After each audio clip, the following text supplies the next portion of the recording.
எடப்பாடி பழனிசாமி குறித்த கேள்விக்கு செய்தியாளர் சந்திப்பில் பதிலளித்த டிடிவி தினகரன், கோவிலிலிருந்து நல்ல விஷயம் பற்றி பேசுவோம் என தெரிவித்துள்ளார். அந்த இயக்கம் நல்லா இருக்கணுங்கிற நல்லெண்ணம் தான் வெளிப்படும். அப்படிதான் நம்ம பார்க்கணும். என்டிஏ கூட்டணி இந்த தேர்தலில் மோடி அவர்கள் பிரதமராக வரணுங்கிறதுல தமிழ்நாட்டு மக்களும் அவருக்கு ஆதரவு அளிக்கின்ற விதமாக இந்த முறை உறுதியாக நல்ல வெற்றியை பெறுவோம். அது போல நல்ல வாக்கு சதவீதத்தை பெறுவோம்.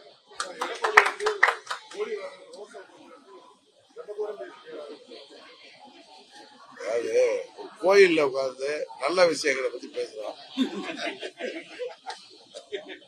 ஒரு பாசிட்டிவான விஷயங்கள் பேசுறோம். சில மனிதர்கள் எதிர்மறையானவர்கள், அவர்கள் பாத்தீங்கன்னால எதிர்மறையான ஒரு உணர்வு வெளிப்படுறாரு. ஒரு நல்ல கோயில்ல, அந்த பால் தாயம்மாள் கோயில்ல அது போன்ற என்ன சொல்றது, ஒரே வார்த்தையில் சொல்ற அது போல, அதாவது மனிதர்கள் இல்லாத ஒரு அரக்கத்தனமான ஜென்மங்களை பத்தி பேச வேண்டிய அவசியம் இல்லை. செய்திகளை உள்ளது உள்ளபடி தெரிந்து கொள்ள ரெஃப்ளெக்ட் நியூஸை சப்ஸ்கிரைப் பண்ணுங்க.